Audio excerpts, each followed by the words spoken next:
It's me again, cleaning my makeup brushes while I ramble about speed dating number 2.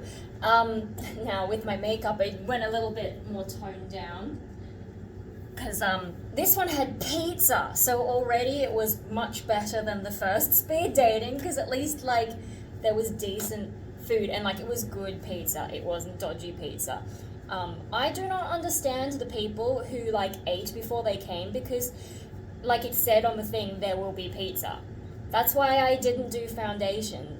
I think I have filmed a short about that, so I won't ramble too much, but like we knew there was going to be pizza and there's some people who ate ahead of time and like they even had gluten-free options and whatever, so yeah, I just don't understand the people who would refuse pizza like it was free, it was included in the thing. Like why wouldn't you get your money's worth? Anyway, that weirdness about people aside, other things, like overall it was better, not just because of the pizza, there was also chips, they also had hot chips and a free drink, but so it also was just like a nicer venue, not as crowded, still got loud at times, but you know, it was easier to hear people for the most part. Yeah, and also this one, like the age range was different. So the first speed dating thing I went to, the age range was like 25 to 36, so I was the oldest. Whereas this one, the age range was like 30 to 45, and it was for professionals. So I can't remember if I actually talked about that in the first speed dating video, because I filmed that quite a while ago. So for professionals, the reason I qualify is because you know, I have a degree. So it's like graduates, professionals, and entrepreneurs. So yeah, I just managed to squeeze in, and I mean, some people could call me an entrepreneur if you really wanted to, because like to be an artist type, and I've got my own YouTube channel, and I've got merch, so therefore I'm an entrepreneur. Anyway, but so like the kinds of people, you know, like if we go for the cynical view, there were people who have like proper jobs, and like, you know, sort of more full-on jobs. There were quite a lot who worked in like banking, but not necessarily as bankers. They were all like IT people working for banks, which was interesting. I don't think I actually met any actual bankers. It was just people working in these sort of roles around it. But yeah, so if we're going for the cynical thing of trying to meet people who might be rich, there's that, but like also with age, you know, people who are older have more time to establish their careers. Where can I put that where it's not going to be in the way? Yeah, so that cynical stuff. But some of them, like, you know, there were also, like, there was one dude who I was able to talk to about like the AI thing. I can't remember how, I think it came up because he was like into one of those IT things, and he mentioned it.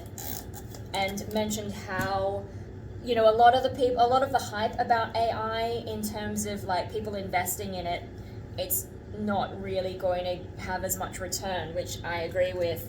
You know, it's a lot of hype. And yeah, so we ended up talking about how AI, like what we're calling AI these days, is basically just the same computing that's always existed, but with a bit more data and like a bit further along. It's not like what we really thought AI should be, which is like what they're calling artificial general intelligence, but basically like sentience, machines that can actually think for themselves instead of just fancy programming. So yeah, some more interesting conversations like that, although there were still the kinds of people who also were like, so how's your night? How was your day? Well, how was your day is a little bit better, but how's your night? Have you ever been to one of these before? You know, how are you finding it? Those things don't tell me much about you. Yeah, so there was still a little bit of that, but no, like overall it was better, but it's still the same kinds of things. I don't have a huge amount to add in terms of the experience because like you have 5 minutes to talk to people, and it's really hard, especially when you are just getting into a good conversation and then you have to move on. But this time I did take some notes. I almost wasn't going to, but then like there was like the first dude who I was like, that guy actually had some interesting things to say. yeah, I was like, shit, I better take notes just so I remember which one that is. And so I ended up writing down, I think, 5 names. I feel like there was another one who, like, you know, I could have considered connecting with, but I couldn't remember which. So I just didn't select anyone that I hadn't written down on my list because I just didn't want to risk it being the wrong person. I've already cleaned them all. I only used that many brushes. But yeah, so there were less people. So the problem with this one is you had to match. You couldn't just friend people. So a bit more like, I guess I was a bit more apprehensive to match anyone. But I mean, and really it's just like, I'd be happy to get to know you more rather than match. But yeah, that was a thing. So I did put less people in the matches. At the time of filming this, no one has contacted me, but I think like it hasn't been 24 hours yet, and like 24 hours is when they release like the final results, but we've already got some results back. But I think because it works differently like that, yeah, it's not like wake up in the morning and how many messages do you have. So there's that. What else was different? In terms of the organization, so like with the last one, you rocked up and the lady wrote your name on a card and gave you a number on your card. And then, yeah, that was how the names were done. Whereas this one, and like it's in the app and everyone's name is next to the number, but in that one you didn't have to put your photo in. Whereas with this one, you rock up, they had a name tag ready for you, and then they pointed you to a table, but they didn't like assign you a specific number, so going into the app, you had to know their names, but they did all have photos. But some of the dudes, the photos they took, instead of being like their face, it was like at a distance, and like it was this really tiny icon, so I couldn't even see who some of them were. And then because it's round, some of them had submitted, like, you know, you submit a square photo, but their head was like outside the circle, and it's like, oh my god, come on guys, like, didn't you see the preview of your own photo and how it was going to look to all the girls trying to figure out which one you are? So yeah, most of them had good photos. It's just like there were 2 that were distance shots, couldn't see shit, and then there was one where the head got cut off, and it's like, good job. But at least these ones didn't get warped in any way, because I think when you submitted the wrong ratio to the other one, they did get sort of squished and whatever. Yeah, so a few differences in matches, few different, like how the system works, and a few differences in name tags. Or this one had like sticky name tags. One guy had one of those jackets though that the sticky stuff just wouldn't stick to, so he stuck it to his hand. Any more differences? Yeah, it was just better spaced out. I had a very tall table. But I think I had a really good spot because I had a decent view of like what pizza was remaining. So this one actually did have a break, whereas the other one didn't have a break. So in the break, even though the pizza and the chips had gotten cold, I was like, I am not leaving those things to go to waste. So I went and got a little bit more food. Anything else worth mentioning? Okay, well, so the thing, like the organizers were different. There was a guy and a girl organizer. And they were a bit more like down to business, you know, whereas the girl who ran the other one, she was like, had that friendly, extroverted kind of, you know, and making jokes kind of vibe, so that was kind of a different thing. But her one was very crowded and chaotic, whereas this one felt, I guess, a bit more like well put together. Yep, and then so after the thing wrapped up, once again, people don't stick around. I mean, this one was on a Thursday night, so Thursday, you know, if they're all professionals, they're probably going to work in the morning. But yeah, so people didn't really stick around, but a few did, and like, you know, there was like 1 or 2 dudes who went and got an extra drink. But I actually ended up talking to this chick that I met there for like an hour. She was very chatty and, you know, telling me about her experiences because she goes to those things a fair bit. But she's also been seeing a dude who might have autism, and she was having trouble, you know, navigating that. And so I pointed out a few things that might help based on what I know about how autistic people work. So I don't know, maybe that helped her. I don't know if she's ended up looking up. I gave her my card whether she's ended up looking at my channel and realizing I am the nutcase. I mentioned the schizoid stuff. But yeah, after, like, you know, as we were leaving, there was this random dude who came out, and he told us just randomly that he's single, and we were laughing, and he, you know, I think he just thought it was because it was weird, but we ended up explaining to him we've literally just been to a speed dating thing. And then he's like, oh, okay, great, let's do a speed dating now. So, like, you know, ask me a question, blah, blah, blah. Very kind of a strange dude. He had a friend with him who, you know, vouched for him, went to a school that I'm familiar with in the area. As for, like, but he's married. So the single dude, the girl I was with thought that he might be drunk, but I didn't actually smell any alcohol, so I'm not sure. He could have just been that enthusiastic, but he wanted to get my number, and I'm like, So he ended up giving me his number, but I tried to, like, I prefer to have people on Facebook rather than, you know, having to use phones, but he doesn't use social media, and I'm like, yeah, okay. How are you gonna learn that I'm a nutcase? But I did actually,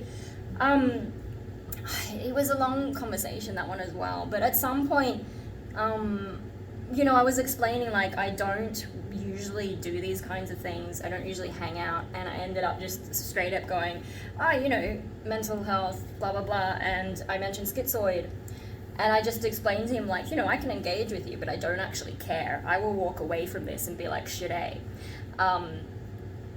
and the girl I was with, after the guys moved on, like, he still gave me his number, and he's like, oh, and I volunteer at this dog shelter, and blah, blah, and he was very enthusiastic. So I have his number, but I did tell him, like, chances are, I'm just gonna forget that even exists. But yeah, the girl I was with was like, I can't believe you just told him about the mental health, blah, blah. I'm like, I don't have any reputation, and being schizoid, I just don't care, so why wouldn't I tell people? There's no reason for me not to. And I mean, like, I only just met her as well, and I told her after a bit of conversation, so, yeah, no, it's just kind of interesting, because I think, you know, normal people can be a bit sensitive about their mental health, and I'm just like, I don't care. I talk about it on the internet. Why wouldn't I tell a stranger in real life if I'm going to tell all the strangers online? So yeah, and then I think, like, that was probably the best conversation, was talking to her, although, like, it was tricky because she's clearly more of, like, a sociable person, like, introverted, but she's still happy to go and do those things, and has, like, proper human emotions and all that.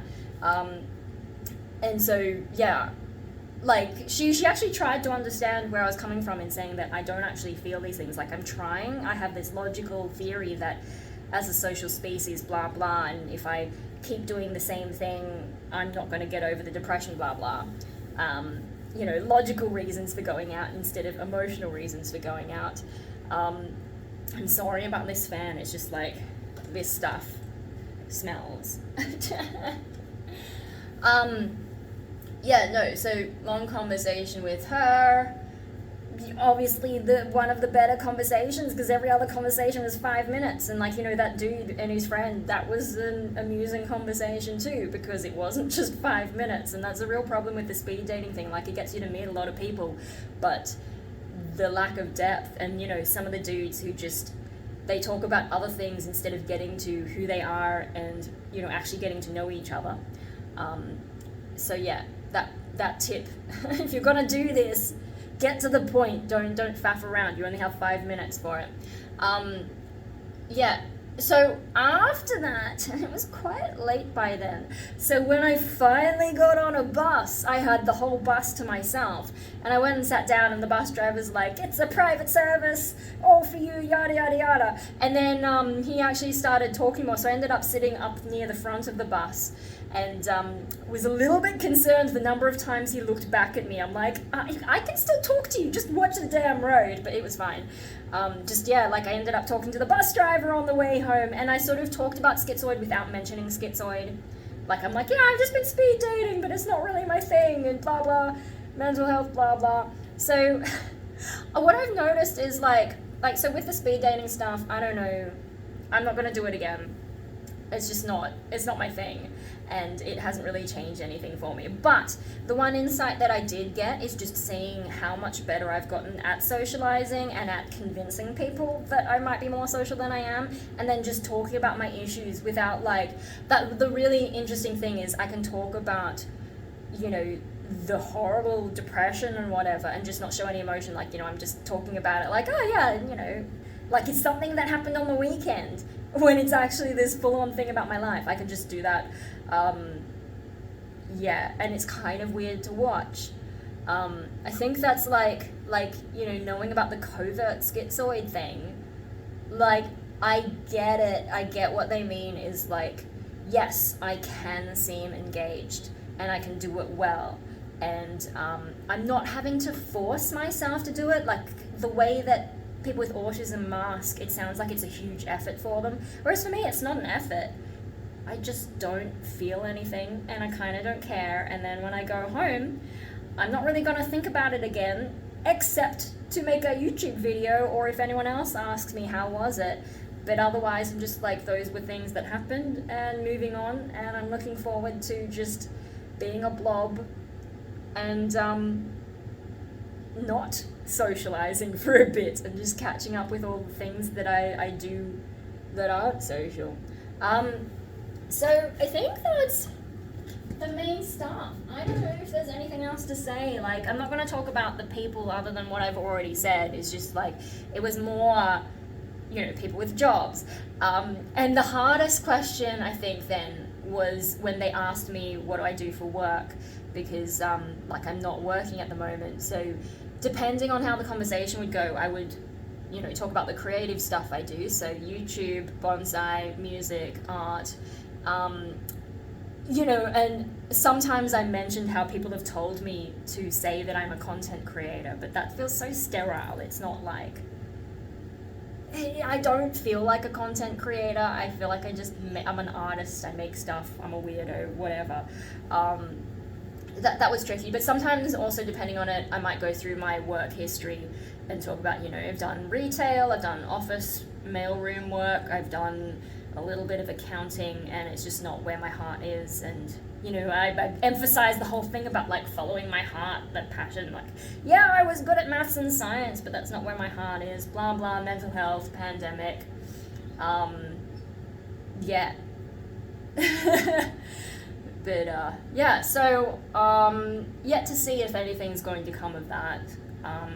At the time of filming, I think there were 3 dudes that I've matched with, but it's still too early. Like, final results won't come through for a few more hours. I'm sorry about the sound in this video. The weird angle. But yeah, I just wanted to get my makeup brushes cleaned and make a video at the same time and be totally professional. Here's me being a professional content creator. Yeah, I don't know if you have any questions about the speed dating, let me know, but otherwise this might be my last video about it unless I like remember something significant or anything happens. As for the, like, so I guess to update you on the last speed dating event, I think really there's only one dude who may be watching my channel, so if you are, hi, and who is, you know, follows me a bit on Facebook, and, you know, we've had some interactions, but otherwise the other dudes have mostly gone quiet. There is one who wanted to meet up, but he's only like free on a Saturday, and you know, like, I have to make sure, like, you know, my parents can handle my dog, and then, you know, sometimes I've got things organized, and so, like, trying to find a Saturday, I couldn't commit to one anytime soon, and so he just went quiet. He's like, oh, I'll leave it to you then, and I'm like, okay. But in the meantime, we could still chat, because, like, some of the conversation was fine. We were talking about music for a bit, but then once he wants to meet up, and I wasn't able to commit to a time, then he goes quiet. That I find a bit weird. Like, he probably thinks that I'm trying to avoid the interaction. But regardless of whether or not that's true, why wouldn't you keep up the conversation if it was going okay? Because if you don't keep talking to me, I am going to forget. When I can finally figure out what's a good Saturday if you don't keep talking to me, I'm going to forget about you. That's just how I am. And especially like if you go quiet, what incentive is there for me to, you know, keep the interaction going? Because like there's other people messaging me, you know, and like longer term friends that I have more of a, you know, online relationship with. All those, you know, that's usually like sharing memes and, you know, shit posting each other. But, you know, yeah, like I will forget that there was someone who wanted to meet me if they're not going to keep something, like checking in with me or whatever. So there's that. And then, yeah, other ones, so there's a few who messaged me, and then I sent them my Facebook link, and then I never heard from them again. So I guess they realized I am crazy, which should have been evident because both times I've dressed gothic. But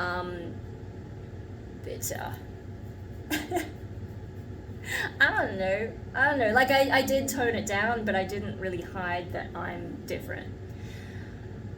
Cool. So yeah, nothing really came of that. There's just the one dude still following me, but I guess we haven't interacted a huge amount.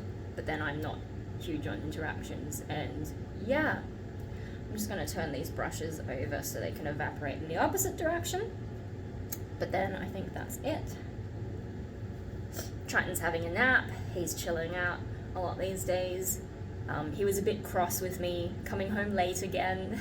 He makes such funny noises when he hasn't seen me for a bit. He's like, "Where were you? Oh my god, I'm so happy you're home." It's like, "Mer, mer, mer." I need to get a GoPro if I'm ever going to film that though, because it's so chaotic. I cannot hold a camera and film that, because like, you know, I've got to scritch him up and we're playing and all that. But yeah, it's a really cute sound when he misses me, when I haven't been around for a few hours. He was also a bit cross with me because I was getting ready without him, and then I took some photos and he could see me go from my room to the studio through the glass door.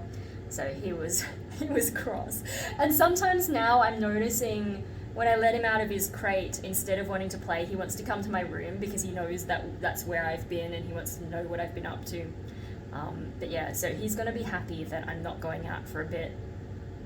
There's a few things that I still need to do, but I'm not going to do like late nights for a bit until like another gig comes up that I really want to attend, or I have the energy to do more social things. Cool. Yes, maybe now I am done. There was one guy, so for those of you waiting for potato, there was one guy I talked to, you know, I mentioned the pizza. And he apparently cooks his own pizza, like with a wood fire oven or something. And, you know, he asked me what my favorite foods are, and I was like, well, I do like pizza and pasta and potato, the 3 Ps. And, yeah. So, at least I met... And there was another guy when the pizzas came out before the thing started, and we were like the first ones in there, and the pizzas, like, the slices weren't hugely well cut, so we both had tongs and we were helping each other like pull them apart so we could have our pizzas. Priorities, right? I don't think I sent him a match though, because liking pizza is like, who doesn't like pizza? It's, if you don't like pizza, that's a red flag. If you don't like animals, that's a red flag. If animals don't like you, that's a red flag. But in terms of like positive things, don't look at me. I'm not the kind of person who has, would you call them green flags? I only know when I don't when there's a red flag. Anyway, whatever. I'm just gonna like slowly disappear out of view, and you can watch some other videos if you want. If you're, like, I assume if you're still watching, then you don't entirely hate my rambling, so watch some more stuff. Give me ad revenue.